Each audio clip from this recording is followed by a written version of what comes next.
Welcome to the Marvelous Moms Club podcast. Discover yourself, break out of mediocrity, and become the mom you've always aspired to be. Here's your host, Kirsten Tyrell. Hello, Marvelous Moms Club. Welcome to today's episode. I am joined by Meg Johnson. She is a wife, mom, friend, speaker, author, and extreme tuna fish eater, which just cracks me up because not a lot of people in life appreciate tuna fish, but I'm one of them. So right there, we're soul sisters. Welcome to the podcast, Meg. Thank you so much. I do love me some tuna fish all the time. Awesome. And your story is unique. I didn't get to this part of your bio too. You were paralyzed in 2004 when you jumped off a cliff.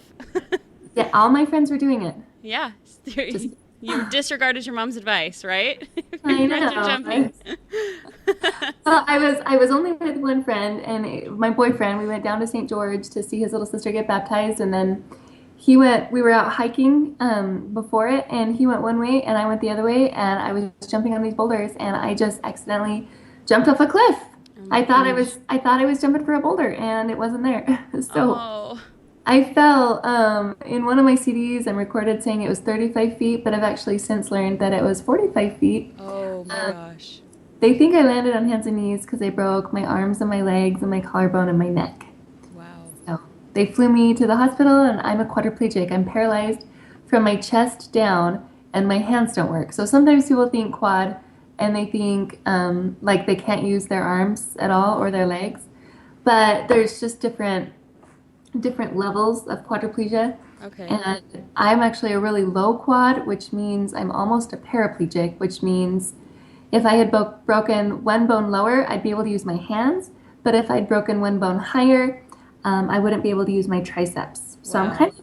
I'm kind of in a good place. Yeah. Because triceps are important. Hands would be nice, but triceps are really nice too. I love that you're looking on the bright side too. Like, it could have been worse. It could have been a little bit better, but it's so much better than it could have been. That's amazing. So and really, like, I wouldn't have chosen this for myself. I wouldn't be like, I wasn't a fifth grader being like, oh my gosh, when I grow up, I am going to be in a wheelchair. Really? That wasn't the goal. Yeah. What were your goals? What did you want to be when you grew up? Oh, I was probably just like every other kid. I wanted to be a fireman and a ballerina and a dancer and an actress and a model. You could still be a model. You're beautiful. That's so nice of you. Absolutely beautiful. I'm turning my good side to the sky. There you go. Oh my gosh, you're too funny. So how old were you when this happened then? I was 22. Okay. So what was going on in life at the time? Were you in school? Yeah, I was in college. I was a children's party planner in Salt Lake City. That was my job. That's all I ever wanted to be, was a party planner. Oh. And it was awesome. I bet. I do love a good party. And I had a boyfriend. I was dating. I was dancing all the time. I was on the ballroom team. And I just really liked it. I just really loved dancing. It was the best. But different lot in life. So that's good to know though, like to know, see if that happened to somebody like me who I'm active, but I don't have dancing as a passion. I used to, but like that would be a bigger pill to swallow when you know that you have to give up some of those things. So how long was your recovery? Well, I was in the hospital from March until June, and then like when you say recovery, it's kind of a loaded word because, people want to ask me, especially people who've been paralyzed or who know someone who's been paralyzed, they want to know a time. They want to know a time. They want to know, when is this going to be over? Like, when am I going to understand? And really, for all of us, there's not an end date. Like, you're continuously learning. You're continuously understanding, yourself. And if you're not, then you're broken. That's paralyzed. Somebody who's learning, like that's real paralysis. Right. That's true. And that applies to anybody in life, whether you're physically paralyzed or not. When you stop trying and moving forward, then you're just stuck. Yeah. And that's the biggest disability. Yeah. Very true. So you were in the hospital for 3 months. I bet that was probably the scariest experience for your boyfriend. Probably thought like, oh my gosh, this is it. I'm sure you were unconscious, right, when it happened? So In and out, in and out. Yeah. Do you remember thinking, oh my gosh, I just jumped off a cliff, I'm going to die, or anything like that? Or was it? When I initially jumped off the cliff, I knew that I was not going to land on anything, and so I flung my body around, and I was facing the boulders that I'd just been standing on just like a few seconds before, and I reached for them, and I actually don't remember touching them. And in fact, in one of my CDs, I say that I couldn't touch them, but I actually learned that I did touch them, and I'll tell you about that here in a second. But I was like, oh my gosh, I'm gonna fall, and I closed my eyes really tight, and I had the initial sensation of falling, but that's all. It froze when you were saying that's the last thing you remember. So just re-say that. Talk about a cliffhanger. Oh my gosh, I love it. So the last thing I remember was just kind of the initial sensation of actually ascending, which is kind of weird. But then I woke up on the ground, and my hands were up kind of by my face, and my head was turned toward my right hand. And I was like, am I dead? Is this heaven? Oh my gosh. I wasn't sure if I was dead or not, but I remembered reading, it was a Mary Higgins Clark book, I think, in high school when the lady had been buried alive, and if she could make a fist, then she wasn't dead. And so I made a fist with my right hand, and then I was like, okay, I'm not dead. Oh my gosh. And it's kind of crazy because I actually can't make a fist right now. Wow. It's because my hands don't work. Yeah. And I was paralyzed at that time too, so I don't know. Wow. Still a miracle to show me that I wasn't dead. So you could keep Surprise, fighting. This is not heaven yet. Heaven does not look like red sand in St. George. Oh, you've got to pay your dues first till you're ready for this stuff. Oh my gosh. So tell me about that. Keep going on the story. Okay, so then my boyfriend came to find me, and I'd taken off my sweater at the top, so he saw that, and he came and looked down, and he knew my legs were broken because they were in pieces, in my pants, and he knew my arms were broken because there was bones, poking through the skin. Wow. But he actually didn't know the extent of my injuries, but he ran and got the rock climbers because he'd been watching some rock climbers. So he ran and got those, and they came, and they were down with me, and because my boyfriend we didn't even have a cell phone. We were practically in his parents' backyard, Yeah. And so he gets on the phone, calls his dad. He's like, she's going to die! Oh. And the rock climber, the one of them, tackles him to the ground and carries him away so he can panic somewhere else. Uh-huh. And then it's just me and the other rock climber, and the other rock climber's name is Rob. And actually, I heard most of this story from Rob 7 years later. Wow. And because Rob was with me until the ambulance came, and it took the ambulance 45 minutes, and then they took me away, but Rob, the only thing he knew about me was that my name was Meg. And so he called the hospitals, all of them, all over Utah, trying to find me. But none of them would tell them that I was there because my first name's actually Margaret. Oh, no. And so they couldn't tell him if there was a Meg there. And so for 7 years, this guy did not even know if I lived or died. Oh, my gosh. And he just felt so bad. And then his mom was in an audience where I was speaking, and she recognized the story and told him. And he called me, and then the first time he saw me, he runs and hugs me, and I was a little bit, because he obviously had more of a memory of me than I did of him. Yeah. And he just filled me in on all of this, and we have just become such good friends. That's amazing. I love stories like that. That's such a good peace of mind for him too. Yeah, I'm so glad that I reconnected with him. But he told me that he was on the ground with me, and he was recertified in first aid and CPR the week before. So there was nothing he could do, but he knew that, and so he was just trying to keep me talking and stuff. Wow. I think actually it sometimes takes more confidence not to do stuff. So he had more confidence, and so he was down there with me, and he's like, "Can I do anything for you? What do you need?" And the first thing out of my mouth, I'm like, "Call my mom. Oh, Tell her I'm okay." That's so sweet. And so But he didn't want to call it, because can you imagine if you were my mom? This phone call from a strange man. It's I'm with your daughter. She fell off a cliff. Her legs are in pieces. But she's okay. I know. He's like, we'll call her later, Yeah. Too bad he didn't, though, because then he would have had her number. Would have saved him 7 years. I know, and he felt really bad. He told me, because he's like, oh, did I deprive her of saying goodbye to her mom? Oh, my goodness. Oh, my gosh. He felt so bad. But second thing, I was like, I left my sweater up there. I need you to get it. He's like, we'll get that later. So you were in and out of consciousness at this point. Do you remember feeling pain, or were you just, you'd feel pain and then go unconscious? Well, he told me that I kept telling him that my fingertips hurt. I said, why do my fingertips hurt? And he's like, I don't know, but tell me all about it. I've got blood coming out of my mouth, bleeding. Oh my gosh. And he's like, tell me all about your fingertips. How bad do they hurt, And he told me that after the ambulance came and took me away, he climbed that rock. I jumped up the rock called Turtle Rock in St. George. But he free climbed that rock to the top to go get my sweater. And he saw the reason for why my fingertips hurt. And at the top, he saw claw marks going down the face for like 2 feet. Wow. So I apparently was able to touch the rocks when I'd reached for them. But I don't remember doing that. Wow. So do you have sensory perception in your hands, even though you can't move them? Can you feel? Yeah, that's a good question. I can feel my hands just fine. I just can't move them. Okay. I think that's a confusion too with paralysis. Like, you're paralyzed. Can you feel things on your legs at all? Like, do you have the sensory there too? No, my paralysis actually starts at my pinky level, so I can feel my hands just fine except my pinky. Interesting. So it goes, if I was to hold my hands out from right to left, and you were to draw a line from pinky to pinky, that's where my level of sensation stops. Wow. Interesting. So I can't feel my pinkies or the very, very backs of my triceps and the back of my forearm and stuff. I can't feel that at all. So you can feel, nobody can see this, but you can feel this, but not this? Is that what you mean? Right. Oh my gosh. I can feel the bicep, but not the tricep. Interesting. Okay. And I can feel my hand fully except the pinky. I can't feel my pinky fully.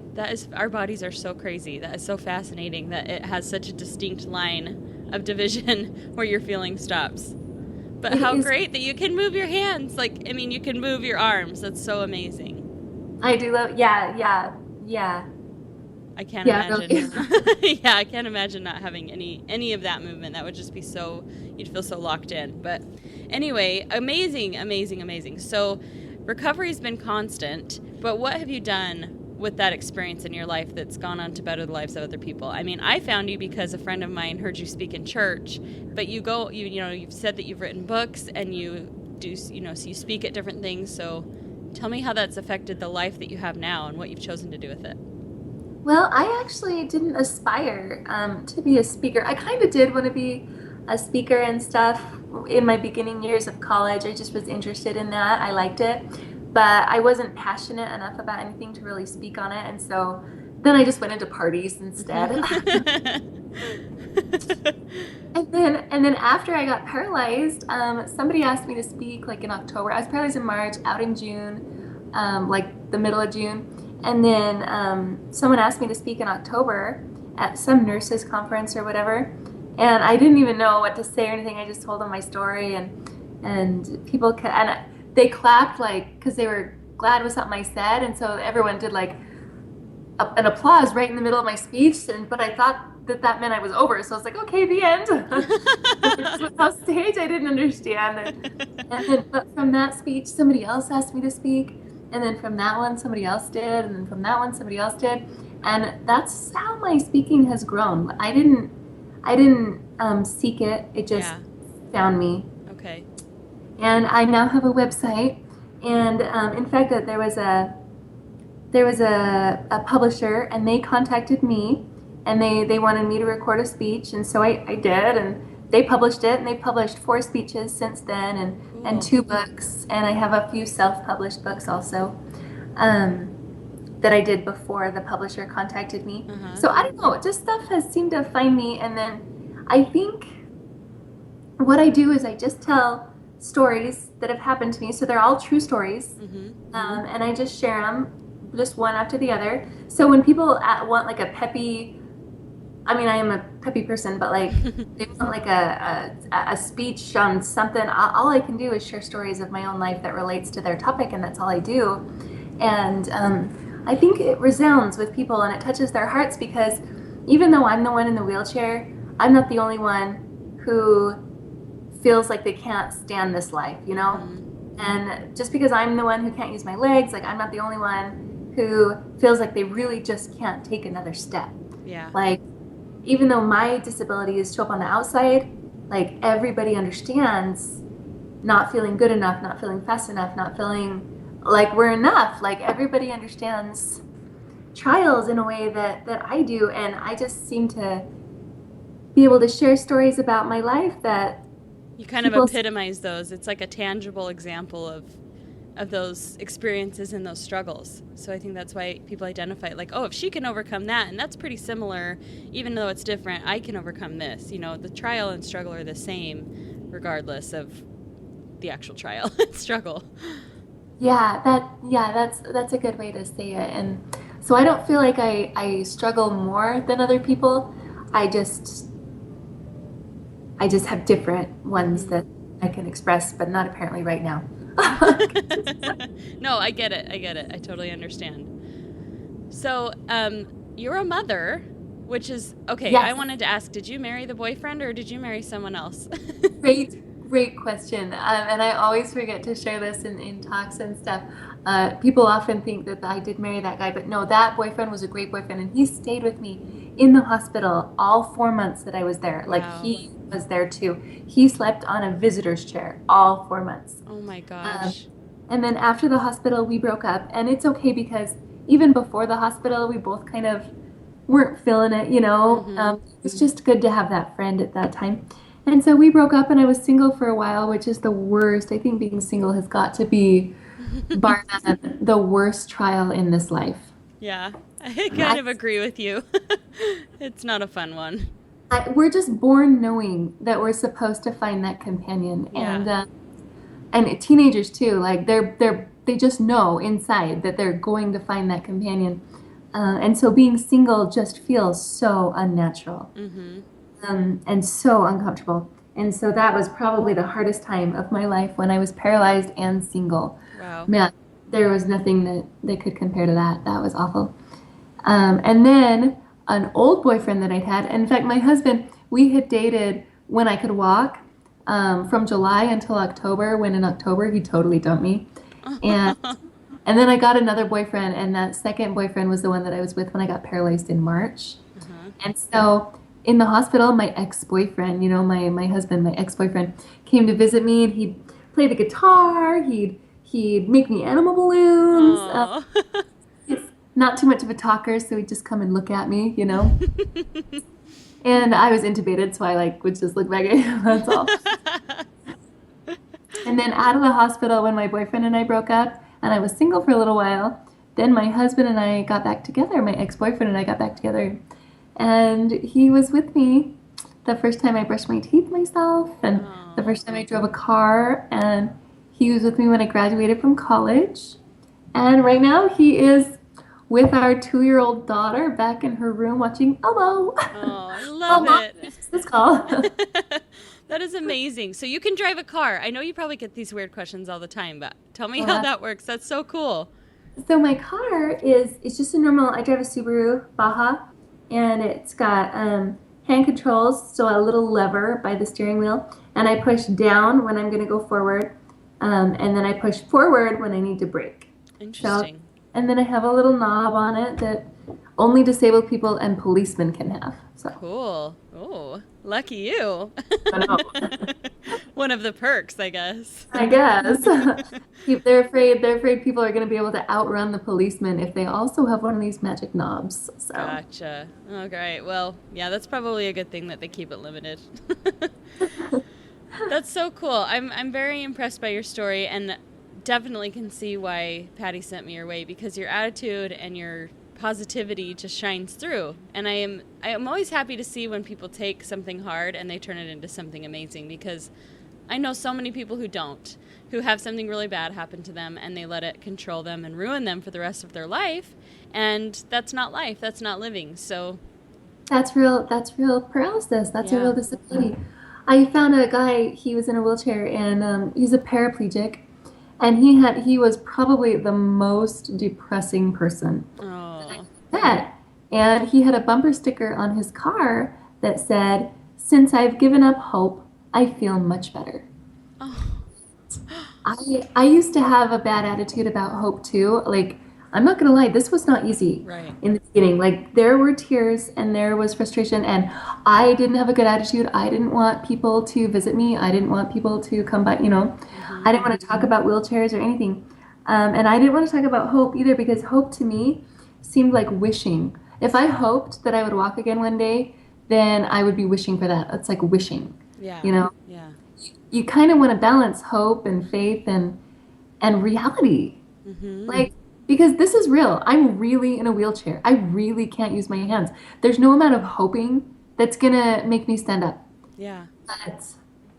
But just having that little bit of glimmer, that this isn't a forever thing. Like, I'm a religious person, and they say that people who look to a higher power actually do better with trials, and it really doesn't matter what that higher power is. Like, doesn't matter what your religion is. Just having, that higher power, and just that hope. And if you're a Scientologist and you believe in science, then you better believe that if they can put a laser into your eyeballs and make it so that you can see, then someday they're going to be able to do something similar with your neck and be able to, you're going to go in for an outpatient surgery in your wheelchair, and then you're just going to walk right out. Like, that's how it's going to be. Yeah. And it might be 10 years later, it might be 100 years later, it might be in my lifetime or not. Like, but really, with the way science is going, they can't not fix this eventually. That's good. Yeah. That's so cool. I love that. I love that you gave, acknowledgement to any religion or any belief. Really, if you believe in science, if that's it, then believe in science, but believe that it goes beyond your own capability and your own capacity for thought. And, like, you can't invent it. Personally, you as Meg, you can't go create that science, but you have to believe that somebody else can. So that's cool. This is true.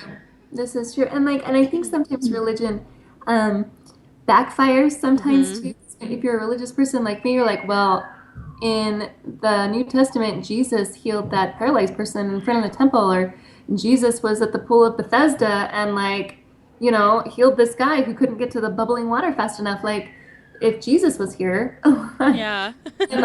why doesn't Jesus heal me? Like, why doesn't God come down and heal me too? If there's so many miracles, and you hear about miracle after miracle after miracle, and you think, why not me? Yeah. Why not me? And I actually just wrote a blog today, this morning, about 2 questions that can help you through any trial. And it's actually kind of a short blog, because really it's just 2 questions. And because I think that my trials, like the constancy and the every day, every minute I'm in a wheelchair, like, it's not like this doesn't ebb and flow, like, this is constant. And so I have had to come up with a way to make this and other trials that happen okay very quickly, so that I can just move on. Yeah. And the way that I do this is I just ask myself 2 questions. What am I supposed to learn from this? And who can I help? Like, when I ask myself those 2 questions, everything seems to be okay. I love it. What can I learn from this, and who can I help? That's amazing. And it just makes every little thing better. And it takes away the reaction time. Because I don't have to, if I quickly ask those 2 questions, okay, what can I learn from this, and who can I help? Then it takes away my own reaction time, and I'm not worried about, like, oh my gosh, I lost my keys and I'm late and this is awful. Like, well, I can't find my keys, so what can I learn from this, and who can I help? Yeah. That's so, it doesn't give you time to wallow in it. That's so true. Just move on from it. Yeah, let's learn and go and, problem solve where we can, because problems always happen. Yeah. Like, when I was a party planner, and I still plan big events and stuff with my husband now, but when we pray before an event, we don't pray that there will not be any problems, because that's ridiculous. We pray that we will be good problem solvers. I love that.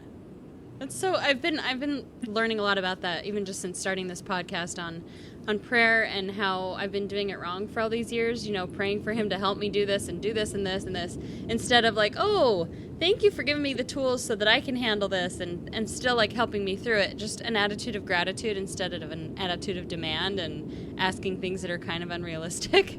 So, yeah, that's great. Yeah, and really, when you say unrealistic, like, we know that with divine help and divine power, that's not really unrealistic, but yeah, it's the learning, and it's the growing, and it's the stretching ourselves. I actually don't buy into the phrase, that people say sometimes God won't give us more than we can handle, because I really believe that he does. I believe that God does give us more than we can handle, and he gives us as much as we can handle and then just a little bit more. Because if he didn't, we wouldn't be able to grow, and we wouldn't be able to stretch. We'd always be dealing with exactly as much as we can handle, and that doesn't do us any good at all. We need more. We need more than we can handle so that we can be more ourselves. I love that. Oh, that's so true. I have never really given much thought to that phrase, but it's very true. You're right on the money. So tell me about being a mom, and do you have a different set of struggles being paralyzed, being a mom?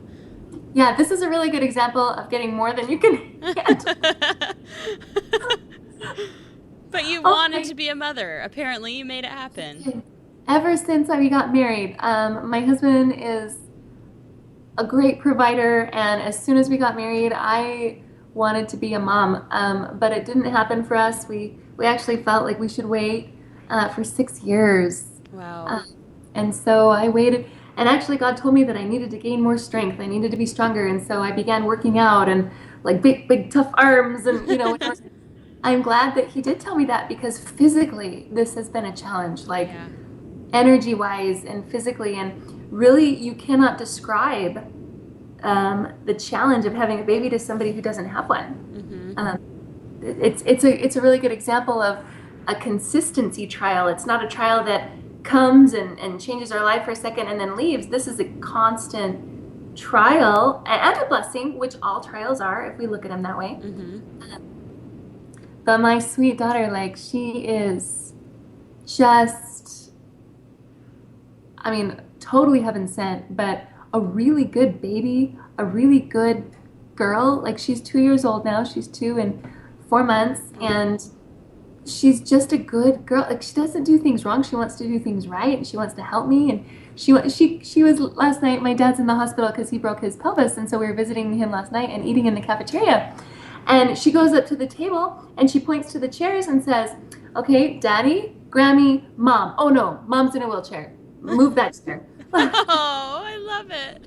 And she's just 2, and she'll push me around and she'll get me stuff, and she's just a good girl. Yeah. But still, it's a challenge. It's a trial. When she was just a little baby, like really tiny, and I was just bawling, and that's just what you do when you're a new mom, I guess.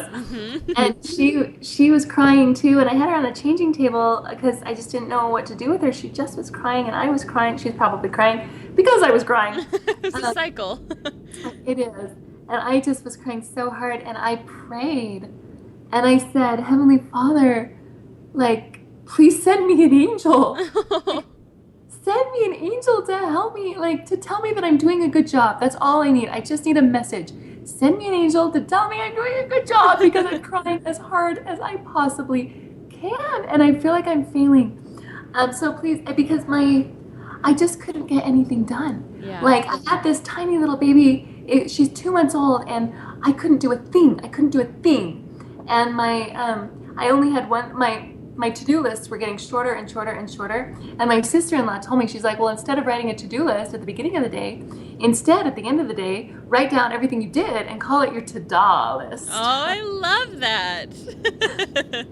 But I didn't know about the to-da list yet. And so I just had this, the only thing I had on my to-do list this day was to make cinnamon rolls. And it was like 1 o'clock in the afternoon, and I hadn't gotten anything done. Like, the yeast and the water and the sugar hadn't even met yet. Like, there was nothing going on. Cinnamon rolls. And I was just feeling like a failure. And I was like, "Heavenly Father, just tell me that I'm doing a good job. Please just send me an angel to tell me that I'm doing a good job." And I look around the room, I'm wiping away tears, looking around the room, looking for the angel that I have faith that God's going to send me. And there's nobody there. Yeah, I've had that exact moment. I'm not even kidding. Where you're just like, "Come on, you can part the Red Sea. I just need an angel right now. Make this baby stop. You can do this." Yeah. I just need one. I don't even need a host. Just one. And for reals, and there was nobody there, and I felt peace, and in the Bible dictionary it says that peace is the exclusive right of the Holy Ghost. So I knew the Holy Ghost was there, and I knew that there was peace, and I was like, "Okay, I can do this." And So I get my baby, and the way I would carry around on my lap was I had one of those shirts, one of those stretchy t-shirts, and I put it around my waist, and I would like tuck my baby in this shirt, so I could push on my wheelchair with both hands. And we were pushing around for like another hour or two, and there was a knock on my door, and my girlfriend's there, and she's a mom. She's got 2 kids, and she's pregnant with her 3rd, and she's got a career, like she's busy. We hardly see each other anymore. And but she's there on my doorstep, and I was like, what the heck? And so she comes in, and she's like, oh, Meg, I was thinking about you, and I was getting gas near your house, and as I was paying for it, I saw a treat, and it made me think of you and some more. And so she bought it, and she like reaches in her bag, and she pulls out a cinnamon roll. Oh my gosh. Oh, I love it. So God did send me an angel, pregnant one. Oh my gosh. With a cinnamon roll and a message that I was doing a good job. Oh, that's such a beautiful story. So you did. Yeah, you got your angel. Sometimes we forget to look for those kinds. So that's I know. I'm glad that he sent you one eventually. And he gave you a minute to work it out on your own and had to like get your angel in the neighborhood. Oh, it was I've never, my little brother, and you hear about those people who can see angels, and I've never been somebody who can see angels, but there's a scripture like angels will manifest themselves to people in all forms of godliness. So whether it's in other people or whether it's through animals, sometimes I'll feel like, I don't know, it's kind of special. Yeah, it totally is. And if you're looking for spiritual things, you're going to see them. And if you're looking for angels, you're going to see them. And if you're looking for pessimistic things, that's what you're going to see. We all have whatever color glasses on that we want, whether it's rose-colored glasses or dark glasses or... Yeah, that's so true. And it looks like your glasses are always rose-colored. I love it. That is an easier way to look at life. It's very true. Well, thank you so much for talking to me. I do have one last question for you. Yes. What makes you a marvelous mom? Oh, what makes me a marvelous mom? My husband said something so nice to me the other day, that he said, because I was feeling bad because I have a great husband. And in fact, that could be my answer. I'm a marvelous mom because I have a great husband. I do everything that I can possibly do in the daytime. And then he will come back from work and he will make up for where I lack. He'll do the dishes. He'll help me make dinner. He'll finish the laundry. He'll clean the floor. He'll do whatever I wasn't able to do that day and whatever I want to get done. Not what needs to get done, but what I want to get done. And the other day I was telling him, I said, you do way more than your fair share. When you talk about dividing this 50-50, this is not 50-50. You do much more in this home and for this little family that we have than I do. And I said, I need to step it up. I need to work harder. I need to be better. And he said that it was easy for him it's easier for him to do so much work because he can tell that I give my all to clean the house and to take care of our baby and to fulfill my calling and to serve and to speak and to work and to blog and to write. And he says, you do everything that you can do. And so it makes it easy for me to want to make up for what you can't do.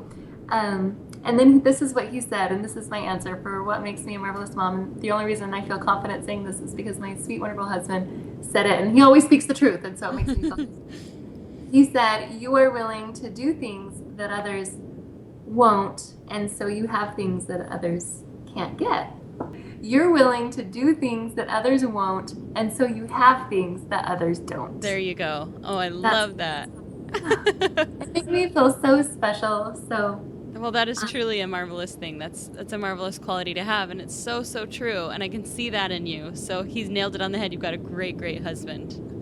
I do. I do. And I just feel so lucky. And I feel so lucky to be able to get to share on this podcast. So thanks for having me. Oh, I appreciate it. It's been my honor and privilege to talk to you. And I'm glad I can call you a friend now. I look forward to following more of what you're doing in life and just watching your cute little daughter grow too. So thank you. Oh, thank you. Thanks so much, Kirsten. We will talk to you soon. Okay. Thanks everybody else. And you all have a great day.